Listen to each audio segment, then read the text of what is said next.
In fact, when you talked about intelligent quick, hardworking quick, I thought it just reminded me of TR who spoke about sleep. Now we'll move on to the second speaker. Our second speaker today is attempting Project 10 from the Storytelling Manual, Advanced Communication Silver. And as part of Storytelling Manual, he is doing Bringing History to Life. Before calling upon the speaker, I would request his evaluator, Division Governor, Toastmaster Karthik Mohandas, to spell out the project objectives. Thank you, Rajesh. Good afternoon, fellow Toastmasters and Alex. The objective of your speech is to understand the purpose of story about historical events or people. To use the storytelling skills developed in preceding projects to tell a story about historical event or a person. Timer, the time is 7 to 9 minutes. All the best, Alex. The speaker has been a Toastmaster for the last 7 years. And when I asked him about his biggest accomplishment, he said Toastmasters, which gave him the momentum and direction to follow his dreams. And when I talked about the dancing in the sky moment, he said, every moment that I live my dream is the dancing in the sky moment. Ladies and gentlemen, put your hands together for Toastmaster Alex.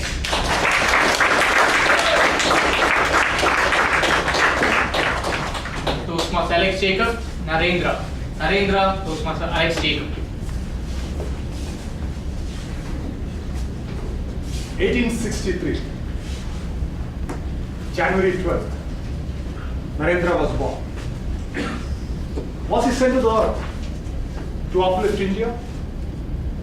Was he sent to the earth to empower the youth? Was he sent to the earth to redefine spirituality? Unlike children of his age, Narendra had a deep inclination towards spirituality and religion, and a great interest to know the life purpose and meaning. Toastmaster of the day, fellow Toastmasters, good afternoon. Good afternoon. You might be thinking I'm talking about Narendra Modi, but not. Narendra was a pre-monastic name of Swami Vivekananda.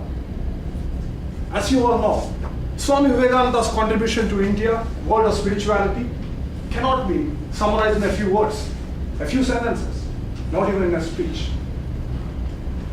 We all associate Swami Vivekananda with his famous speech at the Chicago conference.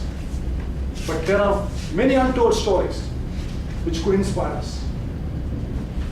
Just before he was leaving to the US, his mother expressed her interest to meet Swamiji. She invited him over for a dinner. After the delicious dinner, mother gave him a fruit and a knife. Swami cut the fruit and ate it. A few minutes later, mother asked the knife back, and Swami gave the knife. Suddenly mother said, "Son, you are now qualified to be a preacher. Go out the world and teach what you like." Swami was kind of shocked. What was in the fruit or in the knife that made the mother say, "You are now qualified"? Swami inquired to his mom, "Why did you say so?" She said, "When you handed over the knife, you ensured I don't get the sharp edge. Rather, you carefully handed over the wooden handle. So you take care of the minute things. To be a qualified spiritual leader, we need to ensure that we take even the smallest things in life." Swami didn't have money to go to US. The money was collected literally through door-to-door begging. And 3 South Indian kings funded the money for his trip to the US. On the day at the conference, he made a striking difference from all other delegates in the room. He wore a saffron dress and a turban. When he walked up onto the stage, people looked at him in amusement, because they had never seen a person in such a simple dress. They thought he might be from a different world. But he established a deeper connect with the audience with the very first line he spoke. He struck a chord with the audience with the very first line he spoke.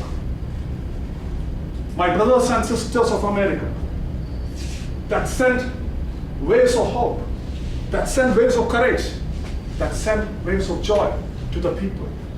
They accepted it wholeheartedly, and they gave it back with a thunderous round of applause. What was so dazzling about that speech? Which was just 458 words and not lasted for more than 5 minutes. But the effect of the speech, lasting more than 100 years, was it just the words? Or was it just the entirely word? I don't think so. Because he got the right grooming at a very young age, right from his teacher and from his guru. Guru Paramahamsa, Sri Ramakrishna Paramahamsa. Once he went to Sri Ramakrishna Paramahamsa and said, "My mother is bedridden. You have taught me all lessons of spirituality, how to live in spiritual life, but you never taught me how to live in the materialistic way. My mother is bedridden, and I don't have money. What is the point of spirituality?" Paramahamsa listened to his cry patiently and said, "There is a temple out there. Go and pray whatever you want, and it will be granted." Vivekananda went to the temple for 3 hours and came out. Paramahamsa asked, "Did you pray for what you really want?" Vivekananda said, "No, I forgot." Paramahamsa again said, "Go to the temple and pray for what you really want, and you will be granted." Again for 2 hours, Swami was in the temple. He came back.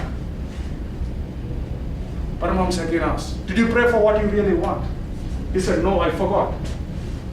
Paramahamsa for the last time said, "Go into the temple and pray for what you really want, and it will be granted." For some more time, Swami was in the temple. He came back. Paramahamsa asked, "Did you pray for what you really want?"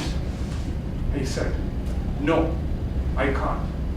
No, I can't pray for what my selfish needs are. I can never pray for my selfish needs or my family's needs. I can only pray for others and other needs." With a smile, Paramahamsa said, "Had you been praying for your needs today, today would have been the last day between us as a guru and a shishya. A crying fool have never understood the basic fundamentals of life. A crying fool never understood the fundamentals of life." These kind of teachings at a very young age grew and shaped Swami Vivekananda. He was a phenomenon in Indian history. He was a radical. He was a revolutionary. He was a rebel. And he was Swami Vivekananda. In the year 1902, July 4th, he left his soul. But what he left to this world, to the world of spirituality, the form of education, empowerment, and awakening the youth, cannot be summarized anywhere. Probably the best quote he left for us is, which could inspire us today or even forever, is, "Arise, awake, stop not until the goal is reached. Arise, awake, stop not until the goal is reached." Swami Vivekananda.